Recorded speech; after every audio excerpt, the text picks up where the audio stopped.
يا أيها الذين آمنوا اذكروا الله ذكرا كثيرا وسبحوه بكرة وأصيلا هو الذي يصلي عليكم وملائكته ليخرجكم من الظلمات إلى النور وكان بالمؤمنين رحيما.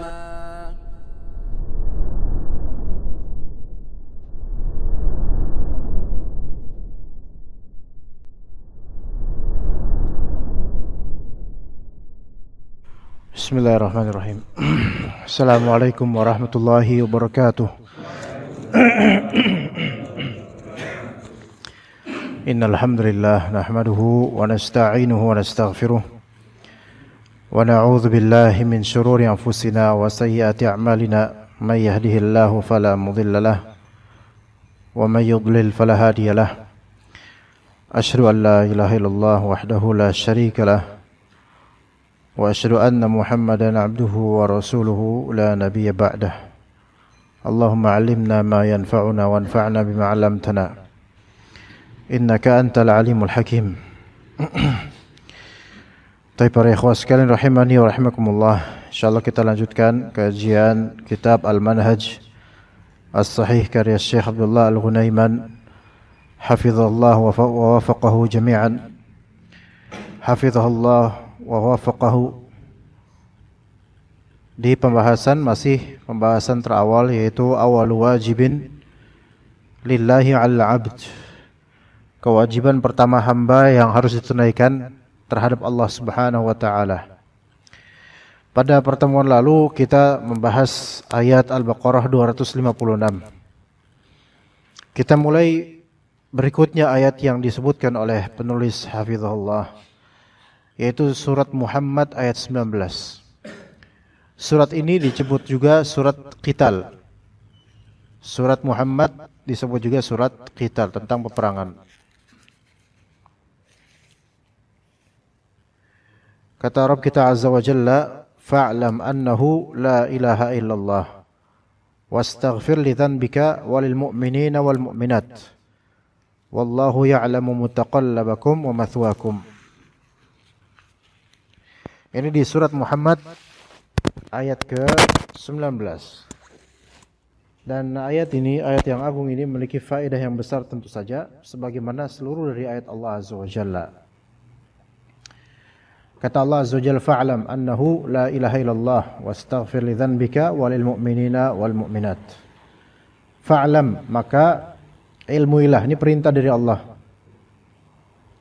Ilmuilah annahu la ilaha illallah, annahu la ilaha illallah, bahwa saya tiada yang berhak disembah melainkan Dia, melainkan Allah Subhanahu wa taala. Fa'lam annahu la ilaha illallah. Fa'lam, ketahuilah, annahu, bahwasanya la ilaha illallah, tiada yang berhak disembah melainkan Allah Subhanahu wa taala. Perintah pertama i'lam, ilmuilah. Kemudian baru perintah kedua wastaghfir li dhanbika, dan minta ampunlah kepada Allah taala terhadap dosamu, walil mu'minina wal mu'minat, dan terhadap orang-orang beriman dari kalangan laki-laki dan juga dari kalangan perempuan. Dua perintahnya yaitu ilmuilah, itu yang pertama. Kedua, istighfar. Ayat ini dipakai oleh Al-Imam Al-Bukhari rahimahullah dalam kitab Sahih Al-Bukhari dengan melampirkan judul bab al-ilmu atau al-ilmi qabla al-qawli wal amal. Bab berilmulah sebelum berkata dan juga berbuat. Ya, sebelum berkata dan juga berbuat, maka ilmui dulu tentang la ilaha illallah. Ini menunjukkan bahwasanya kewajiban pertama hamba itu adalah berilmu, mengilmui la ilaha illallah, bertauhid pada Allah Subhanahu wa taala. Ada hadis yang diriwayatkan oleh Utsman bin Affan radhiyallahu anhu. Nabi SAW bersabda, "Man mata wa huwa ya'lamu annahu la ilaha illallah dakhalal jannah. Barang siapa yang mati dalam keadaan dia mengilmui la ilaha illallah, maka dia masuk surga. Apakah sebatas cuman tahu bahwa saya tiada yang berhak disembah selain Allah itu kemudian kalau mati masuk surga? Kalau dilihat dari zahirnya hadis seolah-olah seperti itu. Namun ada hadis lain, ada hadis-hadis lain dan ayat-ayat yang menunjukkan bahwasanya mengilmui saja tidak cukup jika tidak pernah mengucapkan atau tidak mengikrarkan dengan lisan la ilaha illallah. Dan tidak mengamalkan amalan anggota tubuh dengan berdasarkan la ilaha illallah. Nah, hadis man mata wa huwa ya'lamu annahu la ilaha illallah dakhalal jannah. Siapa yang mati dalam keadaan dia mengilmui la ilaha illallah, dia masuk surga. Ini tidak mencakup Abu Talib. Abu Talib itu mengakui bahwasanya tiada yang berhak disembah melainkan Allah. Tetapi Abu Talib ketika sebelum wafat didakwahi oleh Nabi supaya mengucapkan la ilaha illallah, beliau enggak mau. Dia enggak mau. Maka mati dalam keadaan kekafiran walaupun hatinya tahu bahwasanya la ilaha illallah. Tetapi lisannya tidak mengikrarkannya, maka tidak ada manfaat pengetahuan tersebut. Kemudian wastaghfir li dzanbika walil mu'minina wal mu'minat. Dan mintalah ampun wahai Nabi Muhammad kepada Rabbmu untuk menghapus dosamu dan dosa orang-orang mukminin dari umatmu, baik laki-laki maupun perempuan. Maka dari kalimat ini dianjurkan atas kita juga untuk memintakan ampun kepada diri kita dan juga kaum mukminin, mukminat. Tapi bedanya konsep pengampunan dosa untuk orang-orang beriman versi Islam dengan versi Nasrani itu beda. Sebagian dari orang-orang Nasrani menganggap bahwasanya disalibnya Jesus versi mereka itu untuk menebus dosa-dosa manusia. Baik, seperti mereka bilang yang ditebus dosa orang-orang Nasrani saja. Bahkan ada di antara mereka yang menyatakan yang ditebus dosa seluruh dari manusia tanpa kecuali walaupun orang Muslim. Ini semua rancu. Kelihatannya agama kasih. Tapi kalau dipikir-pikir ini enggak adil, enggak fair. Ya. Bagaimana mungkin kalau memang merasa agama Nasrani itu benar, kenapa orang-orang Muslim juga diampuni gara-gara disalibnya Jesus? Bismillah. Dan bagaimana hanya disalib saja itu bisa menampung dan menebus seluruh dosa manusia? Ya, lalu apa guna diciptakan kemudian iblis? Godaan-godaan syaitan, kezaliman demi kezaliman antar manusia. Lah kalau udah ditebus, selamat dong. Juru selamatnya siapa? Jesus. Kemudian apa? Orang-orang zalim itu tidak dibalas di akhirat, melainkan mereka dapat ampunan disebabkan telah ditebus dosanya oleh Jesus. Kira-kira fair atau tidak? Sangat tidak fair. Ya, orang-orang yang korupsi, orang-orang yang nilap duit, menjarah, merampok dan seterusnya dari kezaliman-kezaliman terhadap hak manusia, itu kemudian dimaafkan begitu saja. Lalu orang yang dizalimi itu terus dapat apa kemudian? Enggak dapat pembalasan, melainkan apa? Melainkan udah rugi di dunia. Ya udah sama aja pula di akhirat derajatnya dengan orang-orang yang dulu menzaliminya. Ini tidak fair.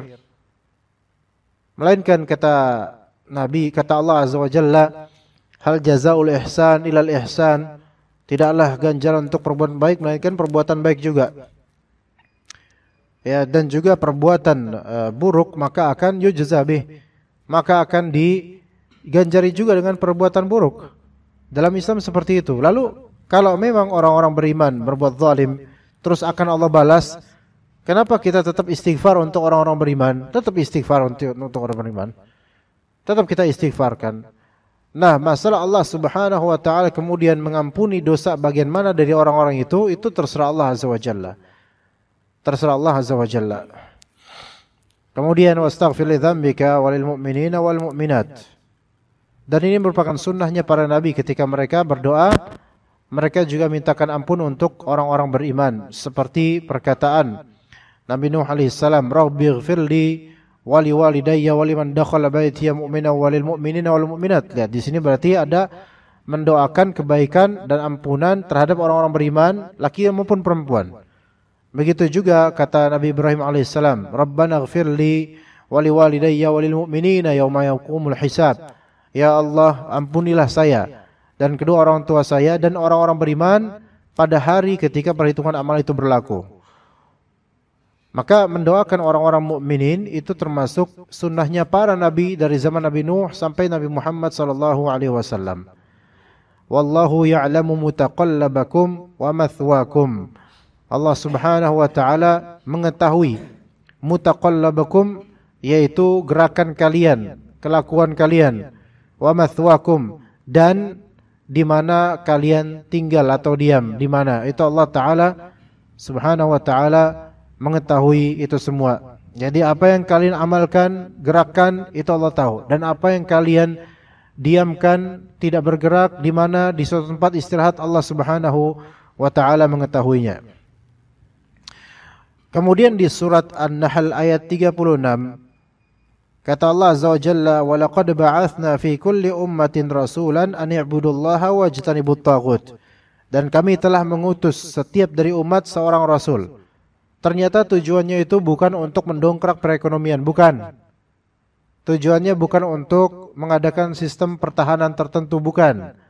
Tapi tujuan paling utamanya dan paling awal sampai paling akhir adalah ani'budullaha wajtanibut taghut. Sembahlah Allah saja dan jauhilah taghut. Faminhum man hadallah wa minhum man haqqat alaihi dhalalah. Di antara mereka ada yang Allah Subhanahu wa taala berhidayah. Di antara mereka ada yang berhak mendapatkan kesesatan. Lihat di sini para ikhwas sekalian. Kalau dai dakwah di tengah masyarakat atau apa, tujuan dakwanya supaya apa? Yang orang yang didakwahkan masyarakat itu supaya menyembah Allah dan menjauhi taghut. Apa itu taghut? Yaitu sikap berlebihan dalam beragama, berlebihan dalam ketaatan kepada selain Allah Azza wa Jalla. Taghut termasuk juga berhala, idola, orang yang dipuja-puja, orang yang ditonton atau disimak dan sampai sebegitunya hingga masuk ke kalbunya rasa cinta itu. Maka ini bisa menjadi taghut sampai dia tidak peduli halal dan haram karena orang-orang yang disembah itu. Disembah itu enggak mesti harus sujud di depannya, enggak mesti. Kadang menyembah orang itu bisa dengan cara hati bertawakal padanya dan bergantung padanya setiap saat. Dan menjadikan seolah-olah pihak atau individu tersebut sebagai pihak yang bisa kita itu bertawakal padanya, pihak yang dengannya kita bisa mendapatkan rezeki, pihak yang dengannya kita bisa mendapatkan berkah dan tabarruk kita dengannya, dan seterusnya. Maka ini menyembah seperti orang-orang yang menyembah kubur atau menyembah ahli kubur di dalam kubur. Itu semua pengekor hawa nafsu yang mana ini semua taghut. Dan taghut ini merajalela, ya, baik di Indonesia atau di tempat lainnya. Bahkan sampai taghut itu bisa juga menyembah seseorang yang disangka alim atau keturunan dari nabi tertentu, itu bisa seperti itu. Sampai dicium kakinya, bersujud padanya, mentaati dan loyal betul-betul padanya, atau kalau kaya royal terhadapnya dan mengerahkan segala yang dimampu deminya. Maka ini taghut. Maka ini taghut, yaitu berlebihan dalam ketaatan. Dan para rasul itu memberantas itu semua, ya teman-teman sekalian. Maka dai, orang berdakwah sekarang itu harus menghilangkan sisi syirik dan juga taghut yang ada pada hati-hati insan. Karena justru kemunduran dan keterbelakangan kita itu bukan disebabkan apa-apa, melainkan karena kurang ikhlas dalam beribadah dan juga orientasi amalannya itu menyimpang dan salah. Beneran, kalau misalnya para pekerja di Depok ini seluruhnya mereka bertakwa pada Allah, orientasi hidupnya untuk akhirat, keselamatan akhirat, dan juga memelihara hukum-hukum Allah Ta'ala dan mengetahui halal haram dan mengamalkan yang sahih, memiliki akidah yang sahih, maka itu akan memajukan perkembangan umat ini dari segi ekonomi, ya insyaallah, sosial, iya insyaallah, masalah-masalah kesehatan juga, iya insyaallah. Kalau misalnya antum lihat, coba misal presiden kita alhamdulillah beliau membawa atau mencanangkan sekitar untuk kabinet kementeriannya itu sekitar 42 sekarang. Pada asalnya kan apa 37 atau 32 anda lupa. Yang mana jajaran kementerian itu ada 32 atau berapa gitu. Tapi sekarang ditambah. Ya pada asalnya undang-undang itu hanya 30 sekian jajaran kabinet kementerian. Namun sekarang ditambah oleh beliau, hafizahullah wa wafaqah.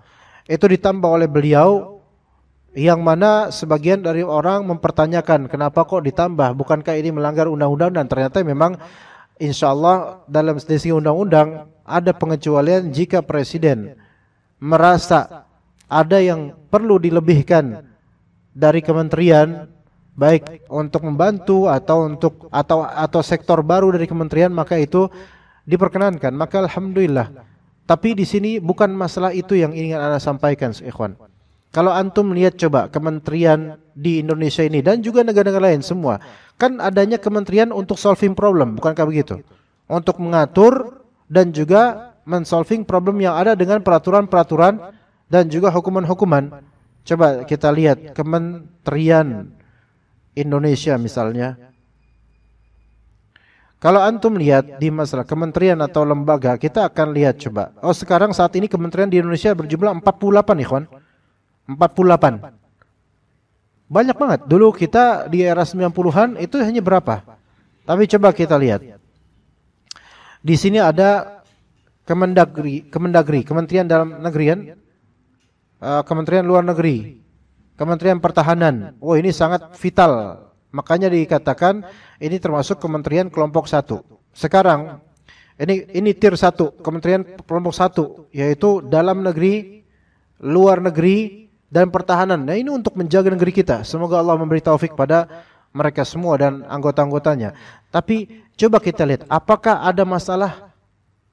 Maksudnya di dalam negeri ada masalah enggak? Ada masalah. Internal, eksternal, apa maksudnya? Hubungan bilateral dengan negeri lain mungkin enggak ada masalah? Mungkin sekali. Kemudian pertahanan Indonesia, mungkin enggak ada masalah? Sangat mungkin. Dari semua masalah yang besar ini yang kita itu bukan bidangnya memang, apakah mungkin seseorang ketika dia bertakwa dan menyembah Allah semata, maka hal-hal ini bisa disolving dengan lebih afdal? Itu pasti. Itu pasti.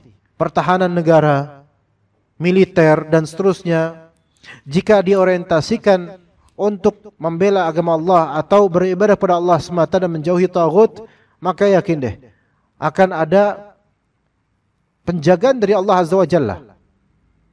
Kemudian juga misalnya kementerian kelompok 2. Ini Anda enggak mau bicara soal politik dan tendensi bukan.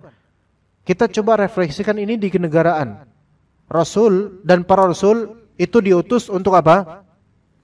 Mendakwahkan supaya umat itu apa? Menyembah Allah semata dan menjauhi taghut. Sekarang Kementerian Agama, Kementerian Agraria dan Tata Ruang, Kementerian Desa, Pembangunan Daerah yang Tertinggal, itu ada sendiri tuh. Coba sekarang Kementerian Desa, Pembangunan Daerah yang Tertinggal, coba. Ada nggak daerah-daerah di Indonesia yang masih tertinggal dari segi teknologi? Banyak. Dari segi pertanian, mungkin lahan banyak, tapi manajemennya belum tentu. Atau mungkin terjadi korupsi.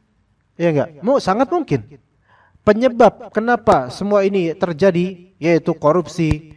Kemudian rakyat yang tertinggal ini mereka tertindas dengan beberapa. Kenapa? Sebabnya apa? Tidak takwa bukan? Pasti tidak takwa. Kenapa orang-orang ini tidak takwa dalam memanage desa-desa misalnya? Kenapa? Karena mereka orientasinya bukan akhirat. Bukan untuk menyembah Allah semata. Makanya akhirat terjadi apa? Kecurangan, penipuan, kemudian distorsi dalam auditing dan seterusnya. Ini dalam skala negara untuk pembangunan desa yang tertinggal, daerah yang tertinggal.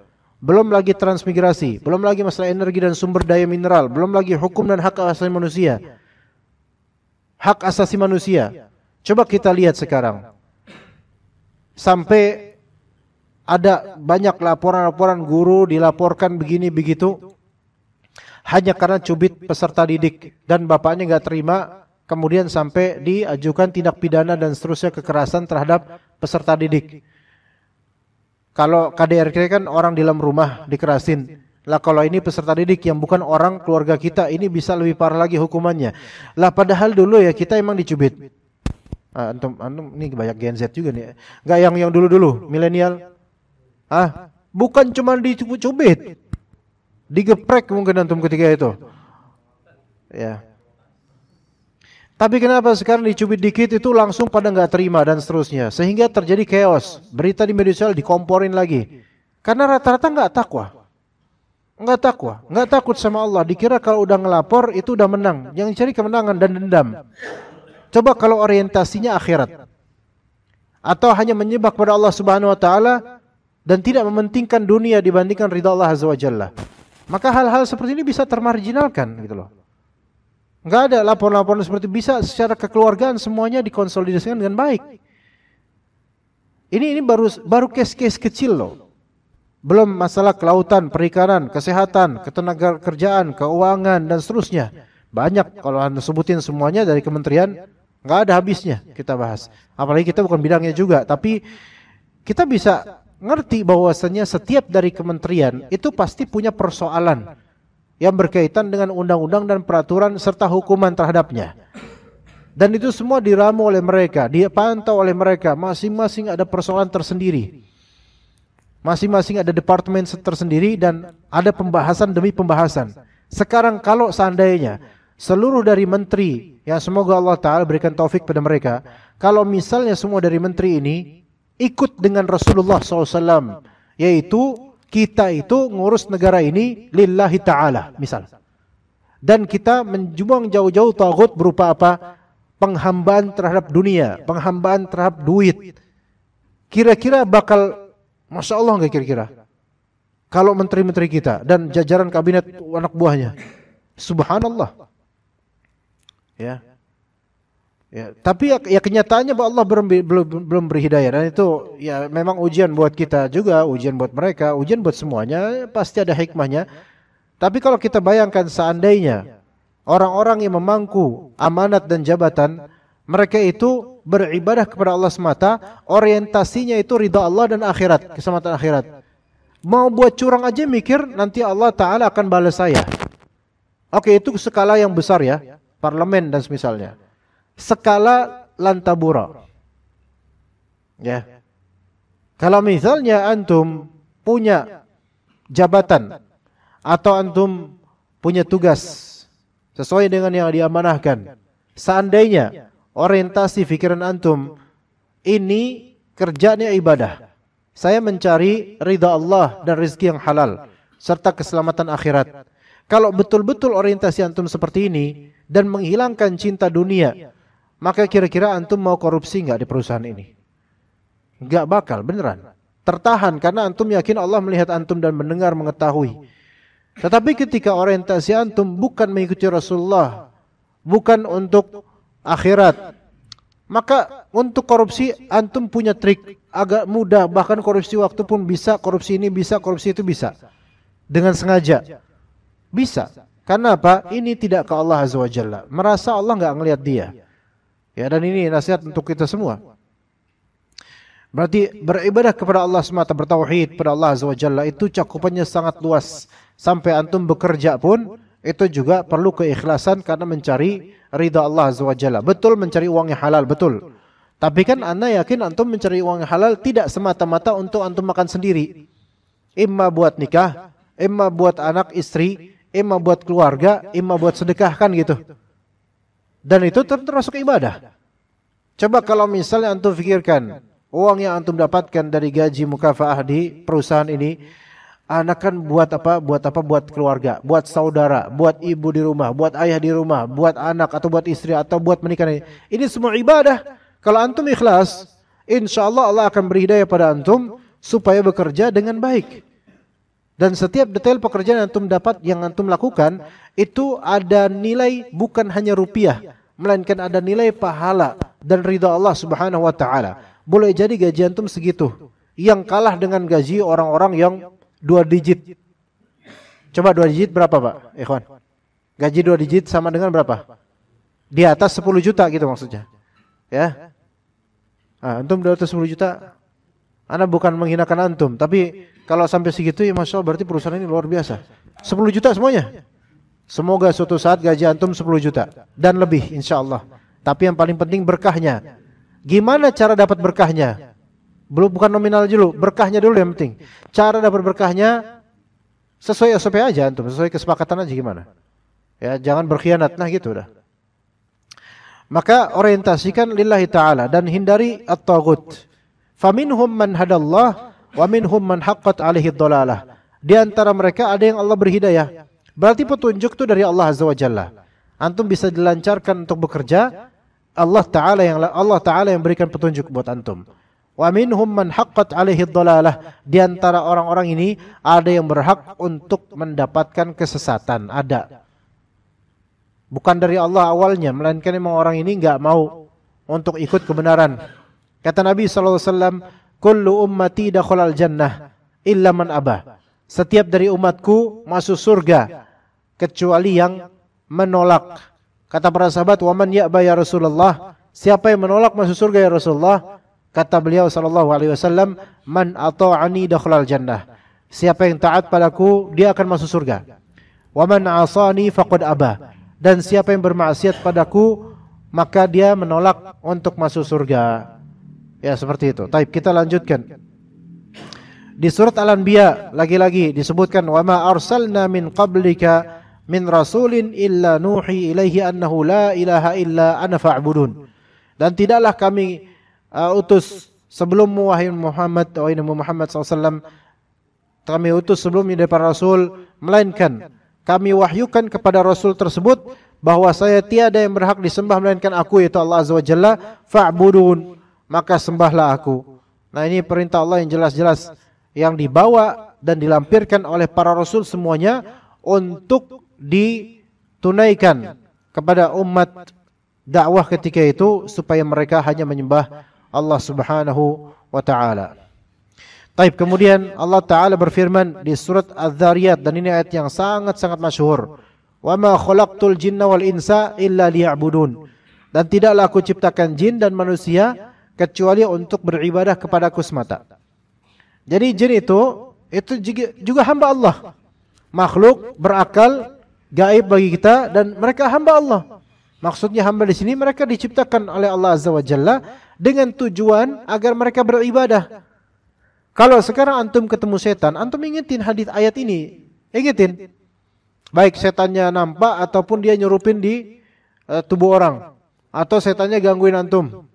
Ya, rata-rata kalau orang pekerja di pabrik, ya security misalnya, kalau jaga malam diganggu sama jin, itu rata-rata mikirnya masing-masing aja napa, kan ngomong gitu. Ya enggak? Itu enggak bisa, jin itu enggak bisa diomongin kayak gitu. Ya emang masing-masing, emang kita saling sharing gitu kan? Enggak juga. Emang masing-masing. Cuman kalau afdolnya antum ingetin itu jin. Ya. Ya, Mas Bro, ingetin jinnya. Nah, itu ingetin itu jin. Wa ma khalaqtul jinna wal insa illa liya'budun. Dan tidaklah aku ciptakan jin dan manusia kecuali untuk beribadah kepada Allah Azza wa Jalla. Antum ingetin. Kadang ada jin yang menyangkal. Tapi jin itu tahu bahwasanya dia wajib beribadah kepada Allah, wajib menyembah Allah. Tapi jin kadang-kadang pura-pura dengan aktingnya, kemudian enggak, saya beribadah, saya menyembah iblis katanya. Lah antum salah jin, antum salah. Jin itu iblis bukan untuk disembah. Lah iblis saja minta, kalau doa minta sama Allah kok gitu. Dalam surat Al-Hijr disebutkan iblis itu minta sama Allah. Rabbi, ya gitu, minta kepada Allah, ya itu ya wahai penciptaku gitu, kata iblis. Terus minta. Kalau jin atau syaitan menyangkal bahwasanya saya enggak diciptakan oleh Allah Azza wa Jalla, mungkin mukabarah ini menyangkal hal yang jelas baginya. Maka jin seluruhnya, mau level apapun, ya, sampai level kuyang sekalipun lah. Kalau emang itu jin atau manusia enggak tahu dah tuh orang tuh. Itu wajib beribadah pada Allah. Ya, kalau dia bilang, gimana saya bisa beribadah, wong jeroan isinya, gitu misalnya. Tetap wajib beribadah pada Allah. Gitu aja, antum jangan takut. Bilang ke semua apapun jin yang datang kepada antum, bertakwalah pada Allah Azza wa Jalla. Kalau ada tempat-tempat yang dikeramatkan atau tempat-tempat yang dikatakan angker dan sering ada penampakan, ketika ada penampakan antum bilang, takut kamu sama Allah. Saya enggak takut sama kamu, kamu yang harus takut sama Allah Azza wa Jalla. Kamu diciptakan itu bukan buat main-main, melainkan diciptakan untuk menyembah Allah Subhanahu wa taala. Siapa tahu jin itu kemudian taubat, insaf, kemudian, "Jih Mas, maaf banget Mas," katanya. Astagfirullahaladzim gitu. Iya. Jin itu mudah, insya Allah banyak jin yang mudah masuk Islam sebenarnya. Iya. Tapi jin itu makhluk yang mudah berbolak-balik, teman-teman. Ya, antum ajak dia ke Islam hari ini mungkin syahadat, besoknya kebawa lagi ini sama teman-temannya, gampang. Beda dengan manusia. Itulah namanya jin, kan zatnya dari apa? Penciptaan asalnya dari mana?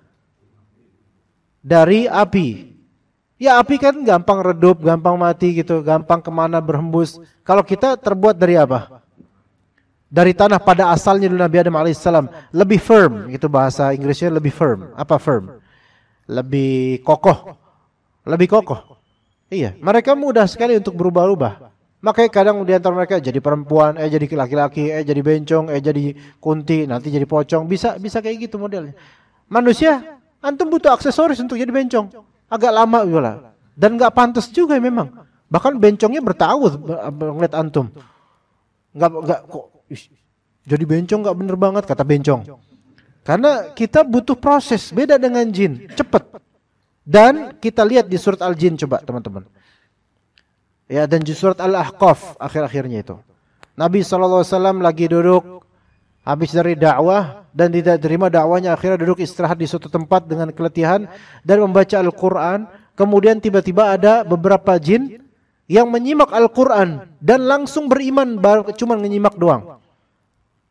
Kita mendengar Al-Quran itu betul-betul ajaib, langsung masuk Islam. Dan tiba-tiba baru dengar beberapa ayat saja, mereka langsung mendakwahi kaumnya. Lihat di surat Jin. Cepat mereka itu untuk berubah. Tapi cepat juga mereka untuk balik kepada kekufuran. Itulah bedanya jin dengan manusia. Tapi mereka tetap wajib untuk beribadah kepada Allah Subhanahu wa taala. Mereka juga wajib salat dan syariat-syariat yang berlaku sekarang. Di antara mereka juga ada yang menikah. Allah lebih tahu bagaimana tata cara menikah mereka. Ya subhanallah. Ya pernikahan sebagaimana ibadah di Indonesia, di manusia pun begitu pula di alam jin, tapi kita nggak tahu bagaimana pernikahan mereka. Adapun kisah-kisah beberapa orang datang ke pernikahan jin, wallahu alam itu benar apa enggak. Kalau misalnya benar ya udahlah, biarin aja mereka nikah lah. Karena ada kayak gitu, diundang oleh jin. Bapaknya manusia, anaknya manusia, diundang oleh kalangan jin tertentu, kemudian masuk ke hutan tertentu, akhirnya masuk ke dimensi lain dan ternyata kelihatan ya aneh-aneh muka-mukanya gitu. Tapi pengantin, benar pengantin kayak manusia gitu. Ini imma khayal atau mimpi buruk atau memang masuk ke dalam itu, ya Allah lebih tahu. Tapi ala kulli hal, kalau itu terjadi pernikahan, maka itu ibadahnya mereka kalau mereka muslim. Yang ana nggak tahu nih apakah mereka pakai dangdutan dan petasan Betawi nggak kira-kira. Nah itu yang ana ragukan ya, gimana cara menikah mereka. Terus kemudian dari Ibnu Abbas radhiyallahu anhuma, kata beliau, anna Rasulullah sallallahu alaihi wasallam lamma ba'atha Mu'adzan ila al-Yaman.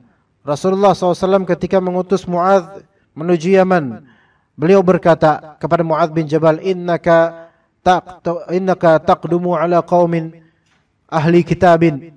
Sesungguhnya engkau akan mendatangi kaum ahli kitab, yaitu Nasrani. Karena di daerah Yaman banyak Nasrani ketika itu. Engkau akan ketemu dengan orang-orang ahli kitab.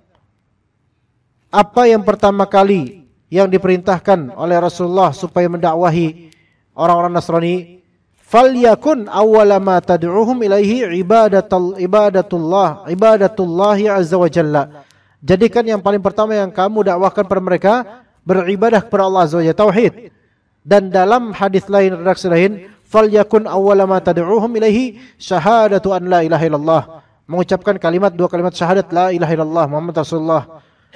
Kemudian itu berarti yang pertama tuh ya.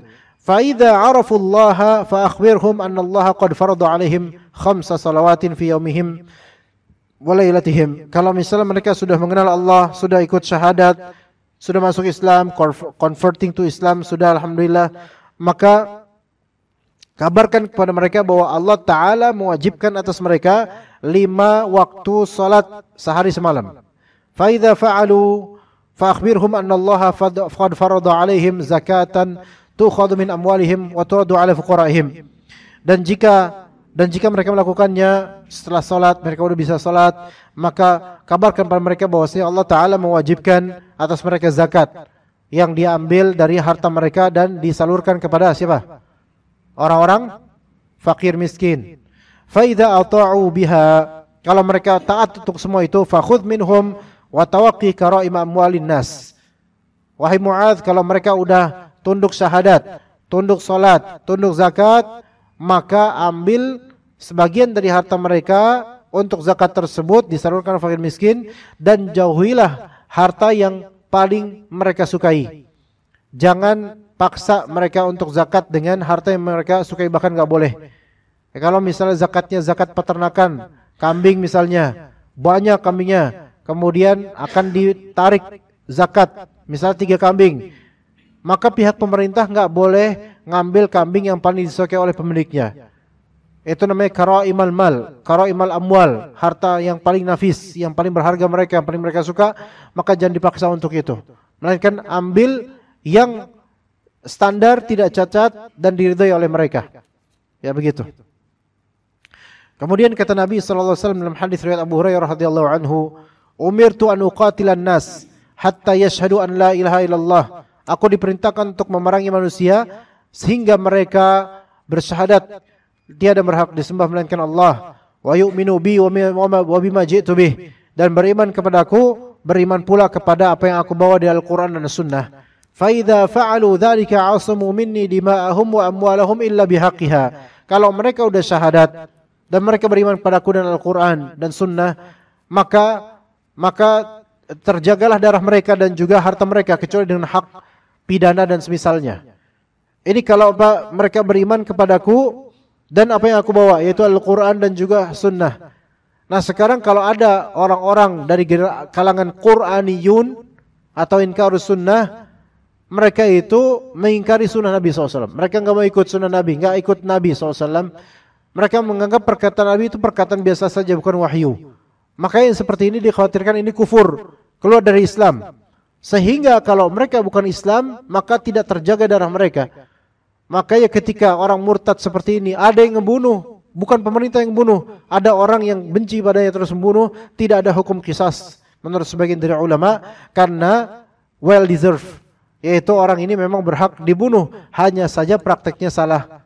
Yang membunuh orang murtad siapa yang berhak? Yang membunuh orang yang murtad dari Islam, siapa yang berhak membunuhnya? Siapa? Siapa dong? Pak RT. Pak RT berhak enggak bunuh orang yang murtad? Pak RW? Pak Ustadz? Security komplek? Yang membunuh adalah penguasa resmi. Dan itu pun dari kementerian, kalau kita ya dari kementerian, entah di bagian mana itu. Itu bukan tentang pidana, kementerian apa yang mengatur itu? Hukum. Ya. Dan itu pun atas keputusan siapa? Qadhi, yaitu hakim. Jadi nggak boleh Pak RT security komplek kemudian membunuh fulan karena telah keluar dari Islam. Memang keluar dari Islam gimana? Dia menghina agama Allah misalnya. Betul, itu dosa besar dan bisa murtad. Tetapi untuk menghukumnya dengan hukum mati itu tidak boleh dilakukan atau diputuskan kecuali oleh hakim. Iya begitu. Ya. Maka orang yang mengingkari sunnah Nabi SAW, maksudnya orang yang tidak percaya dengan kalimat Nabi sebagai wahyu, orang yang hanya mau Quran saja, sunnah Nabi nggak usah, maka orang ini berpotensi keluar dari Islam. Taib wa hisabuhum 'ala Allah.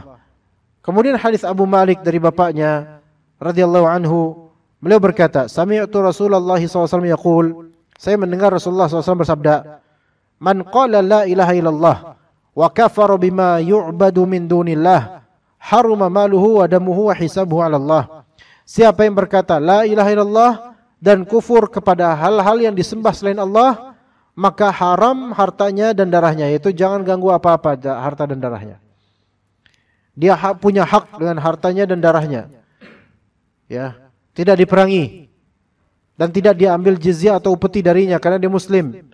Wa hisabuhu 'ala Allah, namun perhitungan amalnya itu nanti Allah Ta'ala akan lakukan di akhirat nanti. Sebagaimana semua dari kita muslim, maka masing-masing punya kehormatan, punya hak harta, dan juga punya hak darah. Maka siapa yang menentang itu semua atau melanggar itu semua, maka bisa dikenakan hukum qisas atau hukum yang sesuai dengan ijtihad para hakim. Bismillah. Taib, ini permasalahan atau pembahasan tentang awal wajibin lillahi 'alal 'abd, yaitu hal pertama yang diwajibkan atas manusia untuk kepada Allah Azza wa Jalla itu telah selesai, dan intisarinya adalah yang paling pertama kewajiban kita apa? Yaitu bertauhid, menyembah semata-mata Allah Azza wa Jalla saja. Itu ya. Dan lawannya adalah syirik. Begitu, dan itu terrefleksikan di bagaimana kinerja antum juga di perusahaan atau di pekerjaan.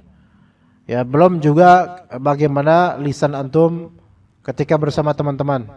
Ya. Kalau memang bertauhid dan tahu bahwa Allah mendengar ucapan antum, maka perkataan-perkataan kotor, semisal menyebut nama binatang baik yang diperhalus, maka itu ketahuilah bahwa itu haram hukumnya dan didengar oleh Allah, dicatat oleh malaikat. Ya, teman-teman di sini hati-hati.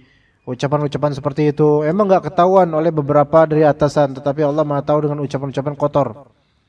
Ya, menganjingkan orang misalnya, atau setiap kalimat ada anjing-anjingnya gitu misalnya. Sebab waktu di desa kebanyakan ngelihat anjing atau gimana kok ngomongnya gitu terus misalnya. Banyak orang Jabodetabek banyak gitu.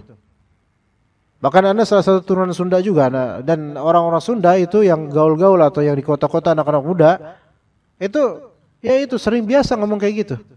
Apalagi yang daerah Banten. Ini enggak boleh untuk diteruskan. Kita itu udah nutut ilmu. Ya, lalu apa gunanya tauhid? Apa gunanya ilmu syar'i kalau ternyata masih dilestarikan di keseharian kita? Ya begitu. Wallahu alam. Itu dari materi yang bisa kita sampaikan. Jika ada pertanyaan, dipersilakan, tafadhol. Ada pertanyaan? Apa aja terserah, fadhol.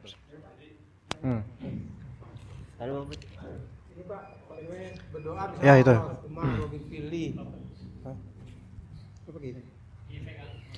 Jangan di-mute, Pak, jangan di-mute. Ini Pak Ustaz, saya menanya, kalau berdoa Allahumma robbirfirli wali walidaya warhumma kamar bayaini sugoro, langsung disambung dengan wal muslimin wal muslimat enggak apa-apa. Itu boleh itu, Pak? Boleh. Boleh. Terima kasih. Allahumma rabbighfirli wa liwalidayya warhamhuma kama rabbayani shaghira. Allahumma ighfirlil muslimin wal muslimat wal mu'minina wal mu'minat al ahya minhum wal amwat. Itu namanya khutbah Jumat. Enggak. Ya, maksudnya apakah boleh, Pak, gitu? Hah? Apakah boleh disambungkan gitu? Boleh, enggak apa-apa, Pak. Enggak apa-apa. Yang penting tahu artinya kan. Kalau tahu artinya ya enggak apa-apa. Sambung enggak apa-apa. Di kapanpun enggak masalah. Atau dengan bahasa Indonesia boleh, Pak. Ya Allah, ampunilah kaum muslimin, boleh. Tolonglah kaum muslimin, boleh. Kalau takutnya enggak ngerti artinya pakai bahasa Indonesia boleh. Begitu, Pak. Jazakallah khair. Baik, ada lagi? Teman-teman. Hah?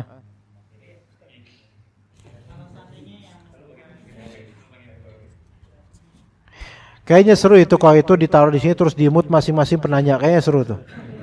Ayo Ustadz, kalau tadi kan ada hukum qisas untuk yang seperti murtad ya Ustadz.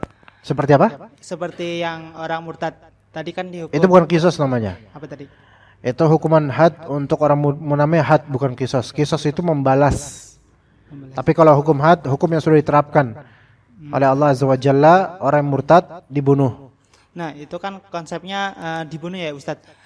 Hukum mati. Nah, seandainya si pelaku itu kan murtad, terus kan dia tahu akan dihukum mati. Terus pada proses eksekusinya kan masih ada kesempatan tuh, kayak dia pasti orang akan mati kan biasanya kayak tiba-tiba muncul kayak taubat dan lain-lainnya, apakah dia akan diampuni kalau posisinya saat dibunuh kayak gitu? Tetap dibunuh tapinya. Kalau dia taubat, dia menyatakan itu enggak ke eksekutor? Enggak, cuma mungkin di dalam hatinya atau gimana gitu. Apakah dia mengikrarkan dengan lisan apa enggak gitu loh? seandainya tidak, Ustaz? Allah lebih tahu urusan dia nanti. Kalau seandainya tidak, tapi kalau dia mengikirkan dengan lisan, walaupun nggak didengar oleh ajudan oleh algojo, maka dia masih muslim. Tapi kalau kedengaran algojo apakah dihentikan ya biasanya, Ustaz? Kedengaran algojo di sini dipertimbangkan algojonya itu mau nggak apakah dia algojo ini dibolehkan oleh hakim untuk menyaksikan dia taubat, gitu loh.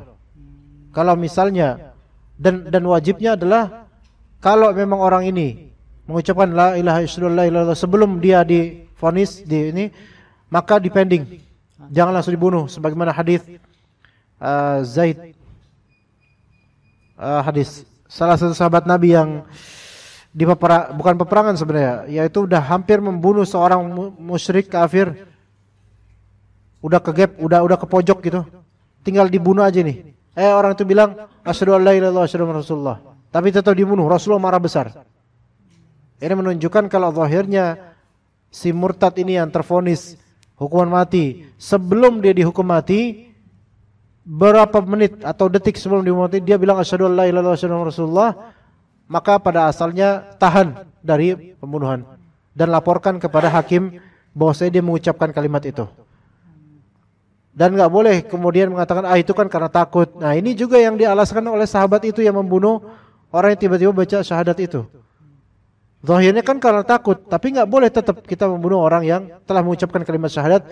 Maka algojo ini harus menjadi saksi bahwa dia masuk Islam lagi, kembali ke Islam. Seperti itu. Adapun kalau dia enggak mengucapkan di lisan, cuma di hati, maka Allah lebih tahu. Kita enggak bisa mengatakan ini itu, tapi mungkin saja Allah ampuni dan Allah kembalikan. Allah alam kau itu, karena dia enggak mengucapkan di lisan. Ya dikhawatirkan enggak bermanfaat, takutnya. Kenapa enggak diucapkan di lisan, di qalbu doang, gitu. Ya, karena perlu sekali mengucapkannya di lisan. Ya gitu.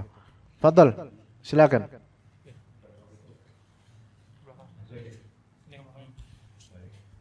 Assalamualaikum Ustaz. Waalaikumsalam warahmatullahi. Saya mau nanya terkait ini ya. Kadang kan ini apa sih distorsi antara tradisi agama ataupun budaya ya. Jadi kalau misalkan kadang di fenomena lingkungan sekitar kita kan ada tuh ya orang-orang yang di dalam apa ya, ada orang-orang misalnya membuat buhul. Iya. Buhul yang di situ kan ditulisin kayak ayat-ayat Al-Qur'an atau apa seperti itu kan. Nah, itu kan ya mungkin dari sudut pandang kita kan emang itu sudah salah ya. Tapi ada beberapa apa ya? Kadang kita ngelihat juga tuh misalnya kultur ya itu. Ada sebagian orang yang misalnya di dalam peperangan gitu ya, misalnya di dalam pedangnya itu ada tulisan-tulisan ayat-ayat suci Al-Qur'an yang mungkin itu sebagai apa ya, sebagai salah satu penguat atau mungkin hal-hal yang lainnya saya kurang tahu. Tapi bagaimana cara kita menyikapi dua hal tersebut, Pak? Jadi ada yang orang yang memang menggunakan beberapa, saya nggak tahu itu ayat Al-Qur'an ataupun cuma tulisan-tulisan Arab doang, yang itu dimasukkan dalam buhul-buhul, atau dan satu lagi kita menyikapi yang misalnya dalam peperangan kita ada beberapa kita pegang senjata misalnya ada tulisan Arab ataupun doa-doa seperti itu. Itu Ustaz. Ya, taib, jazakallah khair.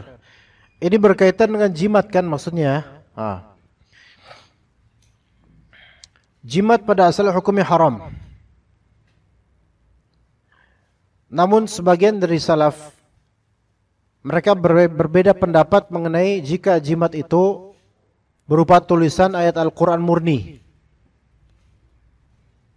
Ada beberapa dari salaf mengatakan itu masih boleh. Namun yang lebih sahih adalah tetap tidak boleh, karena kenyataan yang terjadi menjadikan Al-Quran tulisan sebagai jimat karena bertabaruk dengannya, itu berisiko tinggi untuk menuju ke step berikutnya, yaitu pakai jimat selain Al-Quran. Karena pada asal Al-Quran tidak diturunkan untuk itu. Jangankan jadi jimat, jadi kaligrafi aja, kita katakan Al-Quran tidak diturunkan untuk pajangan seperti ini. Makanya sebagian ulama memakruhkan kaligrafi Al-Quran dipajang-pajang seperti itu. atau ditaruh di ruangan tamu atau ruangan kamar yang mana ini ada Al-Quran tapi orang yang bermaksiat di situ, itu penghinaan sebenarnya. Ya, maka pendapat yang paling sahih adalah bahwasanya walaupun pakai ayat Al-Quran murni tanpa campuran apapun, itu tetap haram. Karena potensinya sangat besar untuk menuju ke langkah berikutnya, yaitu jimat dengan selain Al-Quran, atau jimat dengan Al-Quran dan diseling-selingi. Ya mungkin antum nggak tahu bacaannya gimana, tapi kalau misalnya kita perhatikan rata-rata jimat itu, kalau kita baca nih, dan anda kan ngerti ini hal seperti ini, itu banyak metode, dan rata-rata metode itu mendiskreditkan Al-Quran. Mendiskreditkan Al-Quran. Kayak gimana contohnya? Yaitu ayat dipotong-potong, dipotek-potek, digabungkan satu sama lain. Itu ada yang seperti ini. Ini merusak tatanan bahasa dalam Al-Quran. Keasliannya, keotentikannya hilang. Kemudian ada juga dengan metode, yaitu ayat, satu ayat full, terus disambung dengan ayat dari surat lain. Jadi nyamber-nyambernya itu nggak kena gitu loh. Campur baur. Ini juga merupakan hal yang dilarang dan merusak tatanan Al-Quran. Kemudian ada yang lebih buruk lagi, yakni diselipin Al-Quran untuk mengelabui orang, dan di tengah-tengahnya nanti akan ada beberapa nama-nama yang aneh-aneh. Fashfus, Shishmir, Setopa, lafal-lafal yang ini nggak ada dalam bahasa Arab, yang mana itu adalah nama-nama jin. Itu adalah nama-nama jin. Ya. Dan ada juga murni hanya bahasa Arab dengan lafal yang memang minta kepada jin langsung, itu ada. Orang melihatnya ini Al-Quran, padahal kalau bagi yang paham bahasa Arab ini enggak. Ini minta sama jin jelas-jelas ini lafalnya. Maka semuanya haram.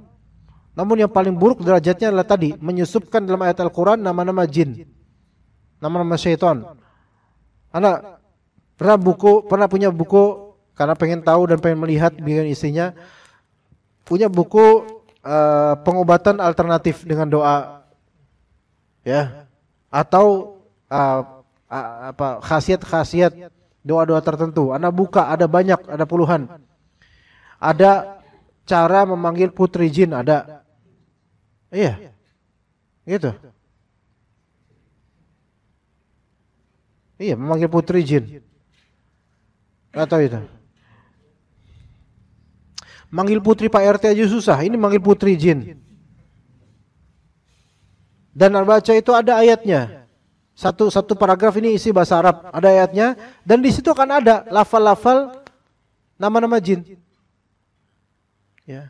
Itu ada khasiat pengobatan tradisional itu. Buku-buku tersebar di emperan Jatinegara tuh ada tuh. Ya yang antum jual apa? Yang bisa di emperan tuh, buku-buku murah tuh. Murah. Udah murah, sesat lagi, kufur lagi. Pedagangnya mana tahu al kayak gitu, mana mau. Bahkan ada juga yang khusus jual di online juga banyak itu. Caranya santet ini, caranya pesugihan ini, ada lafal-lafalnya. Ya, itu kok dibacain dengan pasrah pada jin, pada syaitan, na'udzubillah min dzalik, itu kufur, bisa kufur akbar bahkan. Karena minta kepada selain Allah jelas. Nah begitu, menyikapinya adalah kalaupun itu lafal Al-Quran, tetap kita katakan enggak, ini enggak benar. Apalagi kalau lafal Al-Quran itu dicampur baur dengan nama-nama jin atau lafal-lafal asing. Kadang bahkan lafal Al-Quran benar, tapi urutannya benar nih, tapi bentuknya itu kayak bentuk binatang. Kadang bentuknya bentuk maung, tapi itu benar lafal Al-Quran, ditulis panjang banyak, itu kecil-kecil, dibentuk seperti maung yang lagi nih, ada seperti itu. Itu mungkin untuk maung bodas mungkin, macan putih. Iya. Begitu. Dan seterusnya untuk penjagaan. Maka ini semua haram dan syirik. Bahkan bisa menjadi syirik akbar dengan keyakinan-keyakinan seperti itu. Ya, seperti itu, Mas.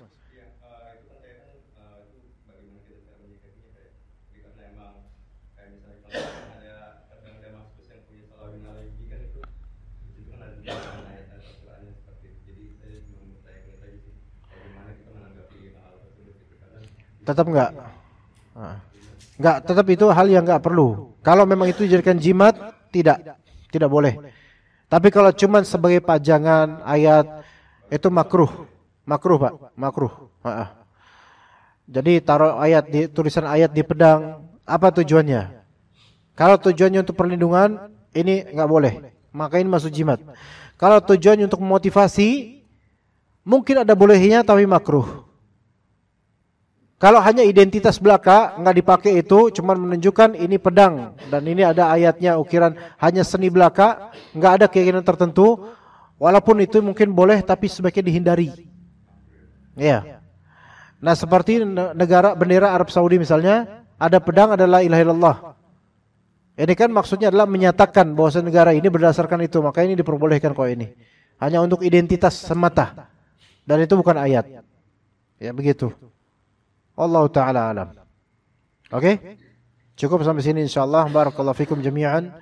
Wa sallallahu ala nabiyyina Muhammad wa ala alihi wa sahbihi ajma'in. Subhanakallahumma bihamdika asyhadu an la ilaha illa anta astaghfiruka wa atubu ilaik. Wassalamu alaikum warahmatullahi wabarakatuh.